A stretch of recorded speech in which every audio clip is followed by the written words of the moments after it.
প্রিয় দর্শক নমস্কার, আমি শ্রী অক্ষয় কুমার শাস্ত্রী। আমি বলবো যে আপনাদের মনের বাসনা পূর্ণ হচ্ছে না, আপনাদের মনে যে আশা আকাঙ্ক্ষা সেটি পূর্ণ হচ্ছে না। তো আপনারা এই শ্রাবণ মাসের 4টি সোমবার, শ্রাবণ মাসে যে কটা সোমবার পড়েছে মনে হয় 4টে, এই 4টে সোমবারে আপনারা সকালবেলায় ঘুম দিয়ে উঠে স্নান করে আপনি আপনার বাড়িতে যদি কোনো শিবলিঙ্গ থাকে খুবই ভালো, যদি না থাকে পাড়ায় আশেপাশে কোনো মন্দিরে, শিব মন্দিরে যান।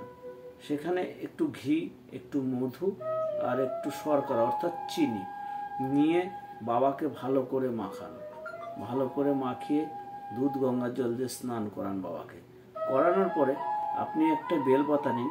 বেলপাতার 3টে পাতা থাকে, এই দুই সাইডের 2 পাতায় আপনি 1 ফোঁটা করে সাদা চন্দনের ফোঁটা দিন দুটোতে। দেওয়ার পরে 3 নম্বর মিডিল পাতাটায় গিয়ে আপনি এই আঙুলটা দিয়ে, ঠিক কেড়ে আঙুলের পাশে আঙুলটা দিয়ে আবার সাদা চন্দন নিন।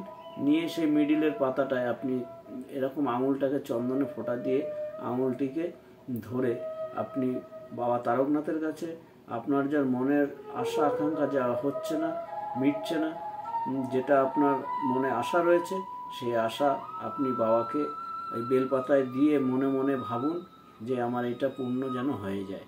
তা এইটা করে বাবার মাথায় সেই বেলপাতাটা চাপিয়ে দিন। এবারে পূজা অর্চনা আরতি করে আপনি চলে আসুন। এরকম করে আপনি শ্রাবণ মাসের প্রত্যেক কটা সোমবারে সকালবেলায় খালি পেটে স্নান করে খালি পেটে না খেয়ে মন্দিরে গিয়ে পুজো দিয়ে আসুন, আপনার মনের বাসনা পূর্ণ হবে। তো প্রিয় দর্শক, এই পর্যন্ত। যদি আমার ভিডিও ভালো লাগে লাইক, কমেন্ট এবং শেয়ার করবেন, চ্যানেলটিকে সাবস্ক্রাইব করে রেখে যাবেন।